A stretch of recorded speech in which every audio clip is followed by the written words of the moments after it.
अस्सलाम वालेकुम first year बेटे। Open year biology book page number अपनी बुक आप लोग 248 ओपन करेंगे। अपने लास्ट लेक्चर में मैं आपको पढ़ा रही थी कार्डियोवैस्कुलर डिसऑर्डर्स। हमने डिफरेंट टाइप के डिसऑर्डर्स कल स्टडी किए, जिसमें से major disorder that is atherosclerosis, arteriosclerosis and thrombosis. ठीक है, ये मैंने आपको पढ़ाए थे। आज हम नेक्स्ट टॉपिक उसी से रिलेटेड जो है वो स्टार्ट करेंगे, that is heart problems and treatments. Let's start with the reading, then इंशाल्लाह मैं आपको साथ साथ इसको एक्सप्लेन करूंगी। Heart problems and treatments. We know that coronary arteries supply oxygen and nutrient to cardiac muscles. If blood flow is blocked in coronary arteries, it result in insufficient supply of blood to one or more parts of cardiac muscle. If heart muscle die due to no supply of oxygen and nutrient, the condition is called myocardial infarction, यानी कि heart attack. Blockage of coronary arteries is usually due to gradual build-up of lipids, especially cholesterol, in the inner wall of coronary artery. If such condition persists, chest pain called angina pectoris can result during period of stress or physical exertion. Angina indicates the oxygen demands are greater than its delivery and a heart attack may occur in future. If lifestyle changes and medication have not really relieved the symptoms, or if the narrowed coronary arteries are at imminent risk of heart attack, coronary bypass surgery or angioplasty is performed. पहले इसी को हम लोग पढ़ लेते हैं, then आगे further move करेंगे। मैंने जो टॉपिक अभी जिसको रीड आउट किया, date is heart problem and treatments. ठीक है, इसमें डिफरेंट तरह की न्यू टर्मिनोलॉजीज थी बेटे जो हमने पढ़ी। सबसे पहले यहाँ पे जो चीज़ हम पढ़े हैं, डेट इज़ हार्ट अटैक। ठीक है, से रिलेटेड हम यहाँ पे पढ़ेंगे कि वो क्यों होता है, उसकी ट्रीटमेंट्स उसके क्या हैं, उसके रीजंस क्या हैं, ये सारा कुछ हमने डिटेल में पढ़ना है। यहाँ पे जो सबसे पहली कंडीशन आ रही है, जो कार्डियोवैस्कुलर डिसऑर्डर है, जो एक कंडीशन है, that is known as myocardial infarction. Myocardial infarction, जिसको आम लैंग्वेज में, कॉमन लैंग्वेज में हम लोग हार्ट अटैक भी कहते हैं, इसके बारे में पहले हम लोग स्टडी करेंगे। What is myocardial infarction? बेटे ये लिखा हुआ है, इसको अंडरलाइन करो आप लोग। कभी कभार कोरोनरी आर्टरीज जो ऑक्सीजन सप्लाई कर रही हैं या ब्लड सप्लाई कर रही होती हैं जो हार्ट को, coronary arteries supply oxygen and nutrients to cardiac muscles. ये तो आप सब जानते हैं कि कोरोनरी आर्टरी जो है वो न्यूट्रिएंट्स और ऑक्सीजन सप्लाई करती है हार्ट के मसल्स को, जिनको हम लोग क्या कहते हैं, कार्डिक मसल्स कहते हैं। अगर ब्लड फ्लो कोरोनरी आर्टरीज में किसी भी रीज़न से, हमने इतने डिसऑर्डर्स पहले भी पढ़े, किसी भी रीज़न से अगर ब्लड फ्लो जो है वो कोरोनरी आर्टरीज में बेटे ब्लॉक हो जाए, तो उसकी वजह से क्या होगा कि जो ऑक्सीजन पहुंचनी चाहिए थी, ठीक है ना, और जो सफिशेंट सप्लाई होनी चाहिए थी ब्लड की टू कार्डिक मसल्स, वो नहीं होगी। यानी कि उसकी वजह से इनसफिशेंट जो है ऑक्सीजन की सप्लाई, इनसफिशेंट ब्लड की सप्लाई जो है वो कार्डिक मसल्स को होगी। और अगर यही सप्लाई जो है वो इनसफिशेंट रही, तो उसके रिजल्ट की वजह से क्या होगा कि हार्ट के जो मसल्स हैं वो डाई हो जाएंगे। ठीक है, क्यों? क्योंकि वहाँ पे ना तो ऑक्सीजन की सप्लाई हो रही है, ना ही वहाँ पे न्यूट्रिएंट्स की सप्लाई हो रही है। तो इस तरह की कंडीशन को हम क्या कहते हैं, that is known as myocardial infarction, या उसको हम लोग क्या कहते हैं, हार्ट अटैक कहते हैं। अब आपको समझ आ गई कि क्यों होता है और इसका रीज़न क्या है। क्या रीज़न है कि जो कोरोनरी आर्टरीज हैं वो सफिशेंट ब्लड को, न्यूट्रिएंट्स को या ऑक्सीजन को वो हार्ट मसल्स में सप्लाई नहीं करती, जिसकी वजह से हार्ट मसल्स की डेथ हो जाती है, और एज ए रिजल्ट जो कंडीशन काज होगी, that is known as myocardial infarction. फिर हमारे पास आता है रीज़न ऑफ ब्लॉकेज। ठीक है, अब आपको मैंने ये तो बता दिया कि देयर इज़ सम मतलब ब्लॉकेज है जिसकी वजह से सप्लाई जो है वो इनसफिशेंट होगी। अब इसके रीज़न क्या हैं ब्लॉकेज के?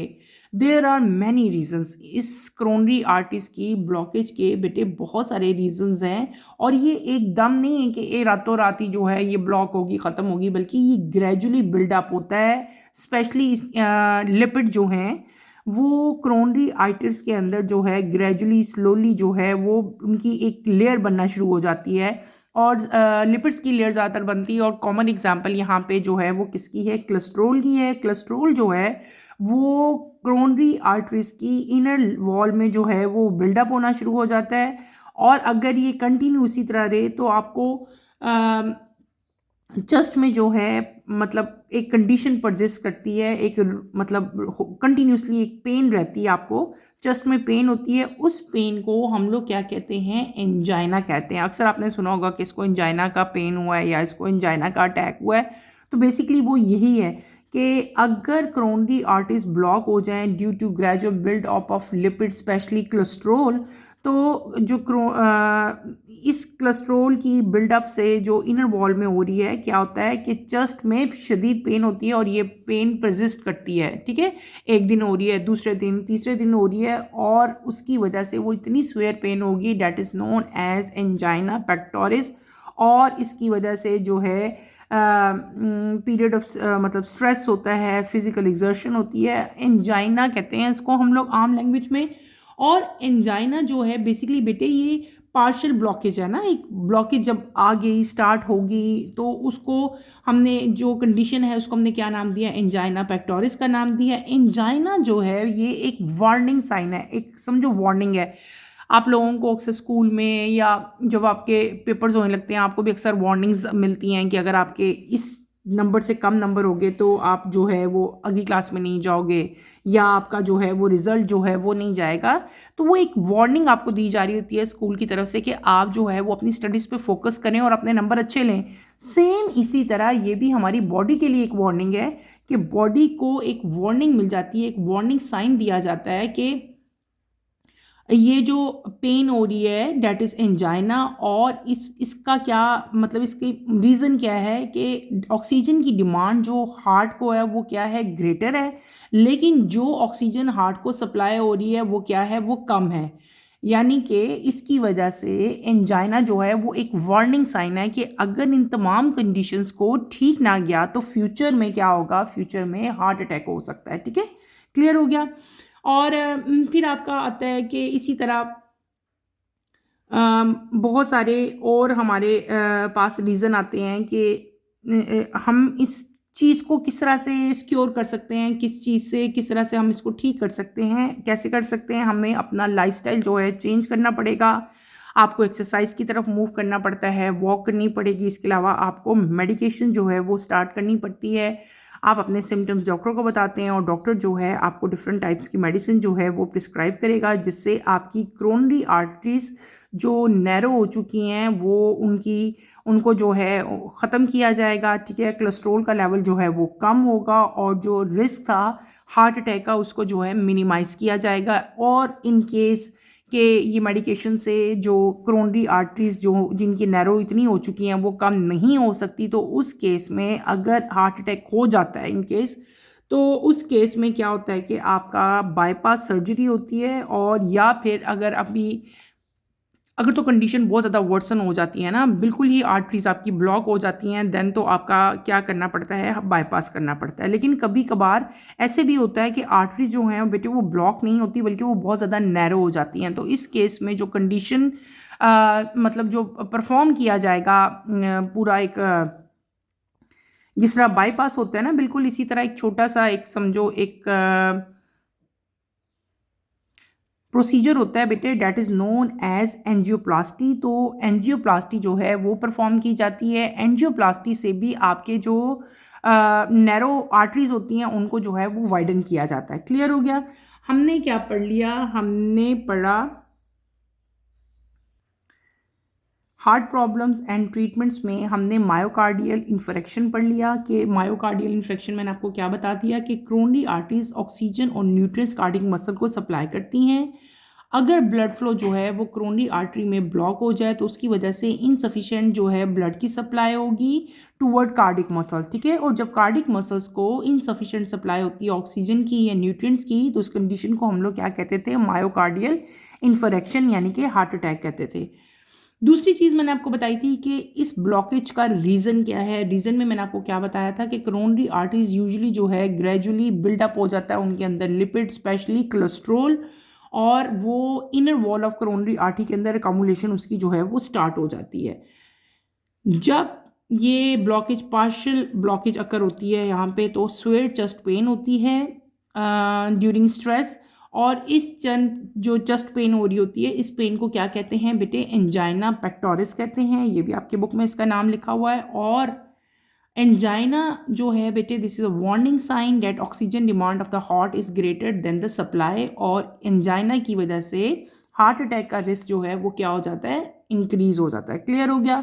और मैंने आपको क्या बताया था कि लाइफस्टाइल चेंज करना पड़ता है, मेडिसिन लेना पड़ती हैं, देन ये कंडीशन जो है इससे आपको जो है वो एक रिलीफ मिलता है। लेकिन अगर ये कंडीशन परसिस्टेंस हों और आपकी जो आर्टरीज हैं वो टोटली ब्लॉक हो जाएं, तो उस केस में आपकी सर्जरी होती है, that is known as bypass surgery. और अगर ये जो है आपकी मतलब आर्टरी जो हैं वो थोड़ी नैरो ही हों, यानी कि ब्लॉक ना हुई हों, तो उस केस में जो आप क्या एंजियोप्लास्टी जो है वो परफॉर्म की जाएगी, अगर आपकी जो है वो ब्लॉक नहीं होती और आर्टरीज जो हैं वो नैरो हो जाती हैं। यहाँ पे कुछ इंपॉर्टेंट इन्फॉर्मेशन लिखी हुई है, वो भी हम लोग पढ़ लेते हैं। Heart disease and coronary artery disease are the leading cause of death in develop countries. ठीक है, डेवलप कंट्रीज़ में हार्ट डिजीज़ और क्रोनरी आर्टरी डिजीज़ जो हैं वो लीडिंग काज हैं, यानी कि मेजर काज हैं किसका? डेथ का। दूसरी चीज़ यहाँ से लिखी हुई है, recovering from a heart attack is possible if the damage portion of heart is small enough then the other blood vessels in heart can enlarge their capacity and resupply the damaged tissue। Heart attack हो जाता है, मैंने आपको भी बताया था क्यों heart attack होता है, हमने अभी पढ़ा कि जब हार्ट के मसल्स को सफिशिएंट सप्लाई ऑफ ब्लड नहीं होगा, ऑक्सीजन नहीं मिलेगी, न्यूट्रिएंट्स नहीं मिलेंगे, तो हार्ट के जो मसल्स हैं उनकी डेथ हो जाती है। ठीक है, और एज ए रिजल्ट क्या होता है बेटे? हार्ट अटैक होता है। तो हार्ट अटैक से रिकवरी पॉसिबल है कब?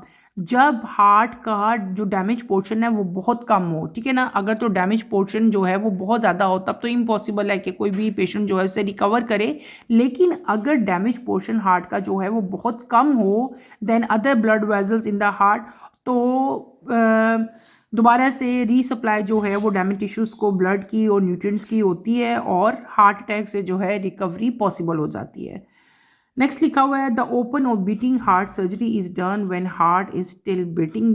दो तरह की हार्ट सर्जरीज आगे हम डिटेल से पढ़ेंगे, एक होती है ओपन हार्ट और एक होती है close heart. Open heart surgery जब होगी तो हार्ट जो है वो आपका स्टिल जो है वो बीट कर रहा होता है, यानी कि धड़क रहा होता है। नेक्स्ट टॉपिक हम स्टार्ट करते हैं बेटे। नेक्स्ट टॉपिक हमारा है क्रोनरी बाईपास सर्जरी। ठीक है, अक्सर आपने नाम सुना होगा, कोई ना कोई ऐसे हमारे घरों में, हमारी फैमिली में ऐसे पीपल्स होते हैं जिनकी जो है वो बाईपास सर्जरी हुई होती है, और आप लोग सब इस वर्ड से, इस सर्जरी से थोड़े बहुत जो है वो वाकिफ़ हो गए, आपको आइडिया होगा कि इसमें बेसिकली होता क्या है। तो आज हम इसको डिटेल से पढ़ेंगे ताकि अच्छी तरह से आपको क्लियर हो जाए कि what is coronary bypass surgery. Let's start with the reading, then इंशाल्लाह मैं आपको साथ साथ इसको एक्सप्लेन करूँगी। Coronary bypass surgery. It is one of the most common and effective procedure to compensate the blockage of blood to cardiac muscles. In this surgery, surgeons takes a healthy blood vessels from leg, arm, chest or abdomen of the patient. He attaches the end of the blood vessel above and below the blocked coronary artery, so blood is bypassed around the damaged or blocked area. Coronary bypass surgery does not cure the underlying disease process, that is atherosclerosis or coronary artery disease. Lifestyle changes, especially smoking cessation, are crucial to reduce the chance of future blockages and heart attacks. Even after successful bypass surgery, in addition, patients need to make other lifestyle changes such as reducing certain types of fat in diet, increasing physical activity, and controlling high blood pressure, diabetes, and other risk factor of heart diseases. Next topic जो मैंने अभी read out किया, that is coronary bypass surgery. ठीक है, यानी कि जिसको हम आम लैंग्वेज में कहते हैं कि बाईपास हुआ है इसका। ठीक है, हार्ट की सर्जरी है ये, that is known as bypass. ठीक है, what is coronary bypass surgery क्या है, इसका प्रोसीजर क्या है, ठीक है, इसकी प्रिकॉशंस क्या हैं। कोशिश करती हूँ मैं आपको सारी की सारी ये पॉइंट वाइज जो है वो एक्सप्लेन कर सकूँ। सबसे पहले हम आते हैं क्रोनरी बाईपास सर्जरी की तरफ। One of the most common and effective treatment. ठीक है, सबसे ज़्यादा कॉमन और सबसे ज़्यादा इफ़ेक्टिव ये एक प्रोसीजर है जो मतलब किया जाता है अगेंस्ट ब्लॉक क्रोनरी आर्टरी। अगर ब्लॉक क्रोनरी आर्टरीज हों तो तब जो सबसे कॉमन बेटे एक ट्रीटमेंट किया जाता है that is known as bypass. क्या कहते हैं उसको हम लोग? बाईपास सर्जरी कहते हैं। अब इस बाईपास सर्जरी का प्रोसीजर क्या है, कोशिश कर रही हूँ मैं आपको पॉइंट्स में बताऊँ, ठीक है। व्हाट इज़ द प्रोसीजर पे अब आपको अगर नोट भी आता है तो आप ऐसी हेडिंग दो, पहले आप लिख लो what is coronary bypass surgery, then आप हेडिंग देंगे इसकी प्रोसीजर में हम यहाँ पे पहला पॉइंट लिखेंगे a healthy blood vessels is taken from the leg, arm, chest और abdomen। एक हेल्दी ब्लड वेसल, एक तो वो है ना जिसको हमने अभी ख़त्म करना है, जिसके अंदर एक ब्लॉकेज आ गया है, उसको हमने रिमूव करना है, ठीक है। तो क्या किया जाता है, एक जो इस सर्जरी में सर्जन्स क्या करेंगे, वो एक हेल्दी ब्लड वेसल आपकी बॉडी से लेंगे। बॉडी के कौन कौन से पार्ट से बेटे? लेग से ले सकते हैं, आर्म से ले सकते हैं, चेस्ट से ले सकते हैं और आपके एब्डोमेन से ले सकते हैं। ये बॉडी के ऑर्गन्स हैं, ये बॉडी के वो पार्ट्स हैं जहाँ से हेल्दी ब्लड वेसल जो है वो सर्जन जो है वो लेंगे। उसके बाद this vessel is grafted above and below the block artery. जो आर्टरी आपकी ब्लॉक थी, ठीक है ना, जो ब्लॉक होती है, जो बंद हो चुकी होती है आर्टरी, उस आर्टरी के अबव ऊपर भी और उस आर्टरी के नीचे भी ये जो वेजल्स उन्होंने हेल्दी ब्लड वेजल ली हुई हैं आपके डिफरेंट बॉडी पार्ट से, वहाँ पे इसको ग्राफ्ट का मतलब होता है एक जोड़ लगा देना। एक अगर एक ऐसे पाइप आ रहा है, वो यहाँ से ब्लॉक है, उसको वैसे ही रहने देना, लेकिन यहाँ पे हमने एक नया पाइप लगा दिया। पानी का जो रुख है, सपोज ये पानी आ रहा था पाइप में, वो बजाय सीधा जाने के, क्योंकि आगे तो जगह ही नहीं थी, तो वो यहाँ पे डाइवर्ट हो जाएगा। अक्सर यार ये बिल्कुल सेम ऐसे ही है जैसे हमें हमारे, आप लोगों ने देखा होगा रोड्स है, हम लोग कहते हैं ये बाईपास है, ये बाईपास का रोड है। वो क्या है कि विद इन द सिटी आपने जाना है, लेकिन आप बाहर बाहर से चले जाओगे, पहुंचोगे अपनी सही मंजिल पे ही, सही जगह पे ही पहुंचोगे, लेकिन आपका रास्ता चेंज कर दिया उन्होंने, ठीक है। इसी तरह हमने क्या करना है कि जो आपकी वेजल जो ब्लॉक हो जाती है, डॉक्टर उसको निकालते नहीं है, बल्कि क्या कर देते हैं, वहाँ पे एक ग्राफ्ट लगा देते हैं और जो ब्लड की डायरेक्शन है वो चेंज हो जाएगी, वो जो न्यू वेजल है वहाँ से फ्लो करना शुरू हो जाएगा, ठीक है। उसके बाद ब्लड बाईपासेस द ब्लॉकेज, ठीक है। जो ब्लड बाईपासेस है वो क्या बाईपास द ब्लॉकेज हो जाएगा और नॉर्मल जो ब्लड फ्लो है वो क्या हो जाएगा बेटे? रिस्टोर हो जाएगा। बाईपास सर्जरी से जो हमने पहले डिजीज़ पढ़ी थी आर्थ्रोसेक्लोरोसिस जो है उसको रिमूव नहीं किया जा सकता। सिर्फ और सिर्फ जो है वो क्या किया जा सकता है कि हम अपना लाइफस्टाइल जो है उसको चेंज करेंगे, और बिफोर सर्जरी भी जो है आपको अपना लाइफस्टाइल जो है वो चेंज करना पड़ता है, ठीक है। क्लियर हो गया। उसके बाद ये तो हमने पढ़ लिया प्रोसीजर। अब प्रोसीजर के बाद आपके पास आती हैं प्रिकॉशंस। जब आपका बाईपास हो जाता है तो आपने कौन सी मेजरमेंट्स लेनी है, कौन सी प्रिकॉशन करनी है, किन चीज़ों की केयर करनी है, किन को आपने क्विट करना है, ठीक है, छोड़ना है। तो यहाँ पे सबसे पहली प्रिकॉशन जो आप लोगे वो कौन सी होगी? That is quit smoking. आपको स्मोकिंग छोड़नी पड़ेगी। दूसरी चीज़, इंक्रीज फिजिकल एक्टिविटी। अपनी फिजिकल एक्टिविटी को आपने इंक्रीज कर देना है, वॉक करनी है, रनिंग करनी है। थर्ड चीज़ क्या है कि control blood pressure and diabetes. Blood pressure को कंट्रोल करना है, डॉक्टर आपको मेडिसिन प्रिस्क्राइब करेगा जिससे आपका ब्लड प्रेशर जो है वो रेगुलेट रहेगा। आपने वो लाइफ टाइम जो है मेडिसिन लेनी है ब्लड प्रेशर की, ताकि आपका ब्लड प्रेशर जो है वो नॉर्मल रहे। सेकेंड चीज़ थी इसमें ब्लड प्रेशर एंड डायबिटीज़। मैंने वर्ड बोला था, डायबिटीज़ को आम लैंग्वेज में हम कहते हैं शुगर, यानी कि आपका जो शुगर लेवल है वो भी बेटे एक नॉर्मल एक रेंज होती है, उस रेंज के अंदर रहना चाहिए, ना तो उससे ज़्यादा और ना ही उससे कम होनी चाहिए आपकी डायबिटीज़।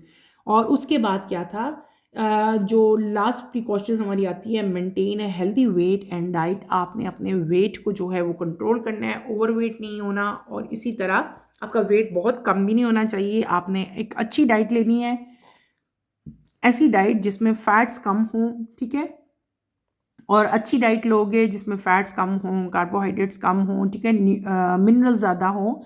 तो इस तरह की डाइट जब आप लेते हैं ना, हेल्दी डाइट जिसमें फैट्स कम हों, कोलेस्ट्रोल कम हो, तो उससे बेटे आपके वेट जो है बॉडी का वो भी जो है वो सही रहता है। तो हमने क्या पढ़ लिया? हमने पढ़ लिया कोरोनरी बाईपास सर्जरी हमने पढ़ी। मैंने आपको क्या बताया है कि ये सबसे ज़्यादा कॉमन और इफ़ेक्टिव ट्रीटमेंट है बाईपास ब्लॉक्ड कोरोनरी आर्टरीज के लिए। फिर हमने क्या पढ़ा, इसका प्रोसीजर क्या है। प्रोसीजर में क्या है कि सर्जन जो है वो आपकी बॉडी के डिफरेंट पार्ट, जैसे कि लेग है, आर्म है, आपका जो है एब्डोमेन है, चस्ट है, यहाँ से क्या करते हैं, एक हेल्दी वेजल लेते हैं और उस हेल्दी वेजल को ग्राफ्ट करते हैं above and below the blocked artery, यानी कि जो आर्टरी ब्लॉक हो चुकी है उसके ऊपर और नीचे इसको क्या कर लेते हैं, हम ग्राफ्ट कर लेते हैं, यानी कि वहाँ पे इसको अटैच कर लेते हैं, लगा लेते हैं। उसके बाद जो blood bypasses the blockage and restore normal blood flow. और एंड पे मैंने आपको क्या बता दिया, इसकी प्रिकॉशंस बता दी। आपकी बुक में यहाँ पे डायग्राम भी बनी हुई है, अगर आप गौर से देखो, ये हार्ट है, यहाँ पे ब्लॉक्ड आर्टरी है, ठीक है। इस आर्टरी को अगर आप बाईपास ग्राफ्ट लगाना है तो कैसे लगाएंगे कि सबसे पहले तो वो एक हेल्दी जो है वेजल लेंगे बॉडी के पार्ट से। अब ये जो यहाँ से एक अलग जगह से एक आ रही है ना blood vessel, this is known as bypass graft. उन्होंने क्या किया कि यहाँ पे देखो, ये अबव एंड बिलो एक दरमियान में क्या कर दिया, एक ये देखो, अगर आप इस इधर आओ, ये क्या था, ये बिल्कुल ब्लॉक हो चुकी है, ये ब्लॉक आर्टरी है, देखो कंप्लीटली फिल्ड है। इस आर्टरी को ख़त्म करना है और उन्होंने एक हेल्दी आर्टरी यहाँ पे एक हेल्दी ब्लड वेजल ली है और उसका ग्राफ्ट लगाया। ये आपको स्टिच नज़र आ रहा होगा, एक ये और एक ये एक हेल्दी जो है वो यहाँ पे हमने ग्राफ्ट लिया डॉक्टर्स ने, और वो इस तरह से जो है उसको ग्राफ्ट कर देते हैं। और ये जो ब्लॉक आर्टरी है उसके above and below. Clear? Topic हमारा हो गया ये वाला ख़त्म। अब हम चलते हैं अपने नेक्स्ट टॉपिक की तरफ। नेक्स्ट टॉपिक हमारा क्या है, एंजियोप्लास्टी एंड स्टेंटिंग, ठीक है। What is angioplasty and stenting, छोटा सा टॉपिक है, इसको भी हम एक दफ़ा पढ़ लेते हैं। Angioplasty and stenting. Angioplasty is a procedure that opens a blocked or narrowed artery. During an angioplasty, a small wire called catheter under X-ray guidance is passed through the narrow coronary artery. A small sausage-shaped balloon is then advanced over the wire into the narrow section of artery. The balloon is then inflated to dilate the narrowed section of the artery. Once the artery is dilated, a small amount of dye is injected to confirm the successful dilation. Stenting may also be done during angioplasty. A stent is an expandable stainless steel mesh tube mounted on a balloon catheter. When the stent balloon is positioned within the narrow artery, the balloon is inflated. The inflated balloon expands the stent and the artery. The balloon is removed and the stent remains in place. The stent support the artery wall and keep the artery open and dilated. Next topic जो मैंने यहाँ पे पढ़ा बेटे, जिसको मैंने अभी read out किया, that is angioplasty and stunting. ये भी अक्सर आपने वर्ड सुना होगा, इसकी एंजियोप्लास्टी हुई है, इसके अंदर स्टंट डले हुए हैं। एक कॉमन टर्मिनोलॉजीज़ हैं जो अक्सर घरों में जो है वो यूज़ हुई जाती हैं। घर में नहीं तो आपकी फैमिली में कोई ना कोई ऐसा पेशेंट जो है वो ज़रूर हुआ होगा जिसके या तो स्टंट डले होंगे या उसका जो है वो बाईपास होगा। बहुत कॉमन हो चुका है अब तो, ये परसेंटेज जो है इन दोनों चीज़ों की बहुत ज़्यादा बढ़ चुकी है। हम क्या पढ़े हैं, हम पढ़े हैं angioplasty and stenting. What is angioplasty? Angioplasty बेटे क्या है कि जब आपकी, मैंने पहले ही बता दिया कि जब आपकी ब्लड वेसल जो हैं नैरो हो जाती हैं, तंग हो जाती हैं, तो उनको वाइडन करने के लिए, ओपन करने के लिए जो प्रोसीजर यूज़ किया जाता है that is known as angioplasty. Angioplasty में हम लोग पहले भी जब हमने एंजियोग्राफी पढ़ी थी ना, तब भी मैंने आपको एंजियोप्लास्टी के बारे में डिटेल से पढ़ा दिया था। उस टाइम भी अगर आपको याद हो, हमने पढ़ा था ना एंजियोप्लास्टी जब पढ़े थे हम लोग, तो मैंने आपको बताया था कि एंजियोप्लास्टी में हम किस तरह से ये पूरा एंजियोग्राफी में एंजियोप्लास्टी भी कर सकते हैं। वही चीज़ है, एंजियोप्लास्टी का प्रोसीजर क्या है कि एक कैथेटर जो है उसको बैलून के साथ, विद बैलून, एक कैथेटर जो है वो स्मॉल ट्यूब होती है। कैथेटर के बारे में आपको डिटेल से मैं बता चुकी हूँ। कैथेटर, एक कैथेटर को बैलून के साथ जो है वो नैरो आर्टरी में बेटे डाला जाता है, नैरो आर्टरी में पास किया जाता है, ठीक है। बैलून जो है इन्फ्लेटेड होता है और आर्टरी जो है वो क्या हो जाएगी, जब उसके अंदर वो जाएगा तो आर्टरी वाइड हो जाएगी, ठीक है। उसके बाद अब बैलून भी अंदर चला गया, वाइड हो गया वहाँ पे जाके। उसके बाद बेटे एक डाई होता है, उस डाई को इंजेक्ट किया जाता है to confirm proper dilation, confirm करने के लिए कि प्रॉपर डायलेशन अब होगी है कि नहीं होगी। यानी कि यहाँ पे 3 मेन पॉइंट्स हमारे पास आए हैं एंजियोप्लास्टिक जो करने का जो प्रोसीजर है। पहला क्या है, catheter with a balloon is inserted, ठीक है। कैथेटर जो है विद बैलून जो है वो इंसर्ट किया जाएगा, किधर, जो नैरो आर्टरी है वहाँ पे। दूसरा क्या है, balloon is inflated widening the artery. तीसरा क्या था, a dye is injected to confirm the proper dilation. ये जो फिनोमेना है this is known as angioplasty. इसके बाद यहाँ पे एक और प्रोसेस लिखा है that is known as stenting. ठीक है, स्टेंटिंग क्या चीज़ है, स्टेंट अक्सर कहते हैं ना इसको स्टेंट डले हुए हैं, वो स्टेंट क्या चीज़ होती है, स्टेंट को हम आम लैंग्वेज में कहते हैं मैश। ठीक है, इसको मैश भी कहते हैं हम लोग। ये क्या होता है, एक मैश ट्यूब है जो कि माउंट यानी कि माउंटेड कर दी जाती है, लगा दी जाती है किसके ऊपर बेटे, जो हमने पहले पढ़ा था बैलून, उसके ऊपर बिल्कुल लगा दी जाती है। जब बैलून इन्फ्लेट करता है तो स्टर्न जो है वो एक्सपैंड करेंगे और आर्टरी को ओपन रखेंगे। क्या रखेंगे, आर्टरी को ओपन रखते हैं। ये जो स्टंट होते हैं इनका मेन फंक्शन ये होता है कि ये आर्टरी को बेटे, जो नैरो आर्टरी है उसको ओपन रखते हैं। उसके बाद जब स्टंट डल जाता है, अंदर चलाता है, तो बाल को जो है वो रिमूव, जो बैलून है जो हमने पहले पास किया था, बैलून को जो है वो रिमूव कर लिया जाता है और स्टंट जो है वो अपनी ही जगह पे रहता है। उस स्टंट की वजह से फिर क्या होता है कि आर्टरी जो है वो डायलेटेड हो जाती है, उसका जो नैरोपन है वो क्या हो जाता है, वो ख़त्म हो जाता है। और ये उस केस में है जब आपकी ब्लड वेसल जो हैं वो नैरो हो चुकी हूँ। अगर तो बिल्कुल ब्लॉक हो गई हैं तब तो ये वाला प्रोसीजर नहीं हो सकता एंजियोप्लास्टी वाला। तब सिर्फ और सिर्फ हमारे पास एक ही हल होता है, वो कौन सा है, डैट इज़ बाईपास। ठीक है, उसके बाद अब यहाँ पे ये देखो आपकी बुक में यहाँ पे डायग्राम भी बनी हुई है। ये क्या है, ये आपकी ब्लॉक आर्टरी, अगर देखो सारा ये रेड कलर में आपको दिखाया हुआ ये आर्टरी है। ठीक है, यहाँ पे ये प्लेक है और यहाँ पे ये स्टंट डाल रहे हैं। ठीक है, ये यहाँ पे जो आपको ब्लू कलर में नज़र आ रहा है दिस इज़ बैलून, और ये जो आपको एक मैश नज़र आ रही है, एक जाली टाइप, ठीक है, एक मटेरियल नज़र आ रहा है, एक ट्यूब नज़र आ रही है जाली की तरह की, ये जो बना हुआ है स्ट्रक्चर, इसको हम लोग क्या कहते हैं, स्टेंट कहते हैं। ये जो है बैलून है, ये प्लेक है और ये आपकी आर्टरी है।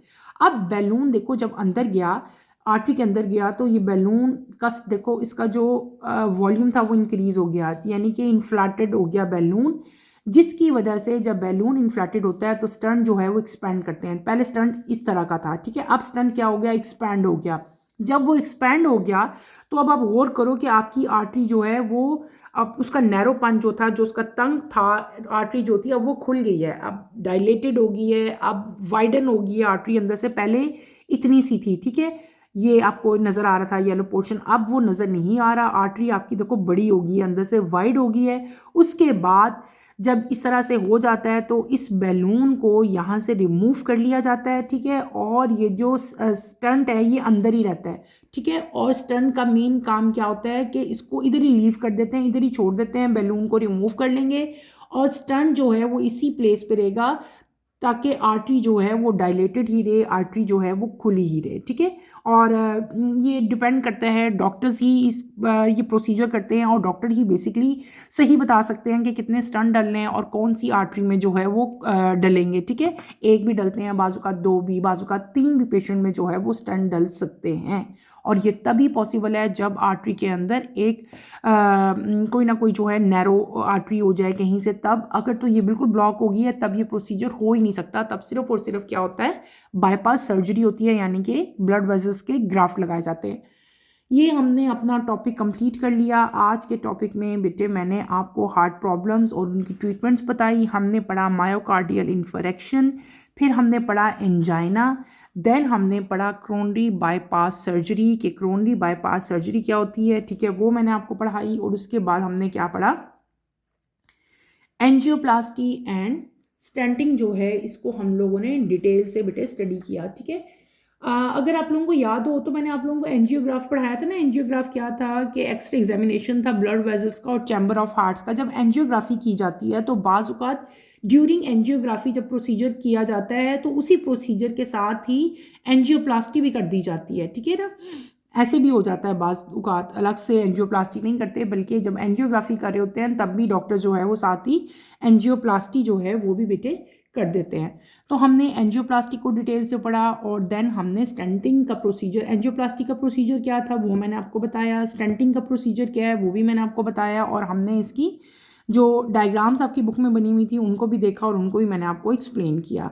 ठीक है, इंशाल्लाह कमिंग लेक्चर में हम अपना जो नेक्स्ट यहाँ पे एक और डिसऑर्डर आ रहा है that is known as hypertension. Hypertension basically हम लोग कहते हैं जब ब्लड प्रेशर जो है वो एलिवेटेड हो, यानी कि नॉर्मल ब्लड प्रेशर से हाई हो जाए, तो उस केस में इसको क्या कहेंगे हम लोग, हाइपर टेंशन कहेंगे, ठीक है।